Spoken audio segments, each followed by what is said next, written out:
पुण्यामधल्या hotel व mess explore करण्याच्या सिरीजच्या part 1मध्ये तुमचं स्वागत आहे. तर मी आज आलो होतो हडपसरमध्ये. मी ज्या हॉटेलमध्ये जाणार आहे त्या हॉटेलचं नाव आहे हॉटेल दुर्वांकूर. ह्या हॉटेलची खासियत म्हणजे या हॉटेलमध्ये तुम्हाला एकदम घरगुती विदाऊट मसाला जेवण मिळणार आहे. तर हडपसरकडून हांडेवाडीकडे जाताना एक रवा बिर्याणीचं चौक लागते. त्या चौकातनं लेफ्ट साईडला जर वळला तर तिथनं 400 ते 500 मीटर गेल्यानंतर राईट साईडला हे हॉटेल तुम्हाला लागणार आहे.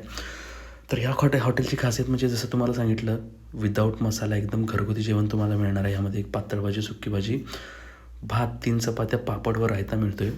जर जेवणाची क्वालिटी तुम्ही बघू शकता. मी राईस प्लेट घेतली होती. या राईस प्लेटची किंमत आहे 90 रुपये आणि इथं तुम्हाला फक्त भाजी चपाती पण घेऊ शकताय. फक्त भाजी चपातीची किंमत आहे 60 रुपये आणि जर भाजी संपली तर ते रिपीट भाजी पण देतात.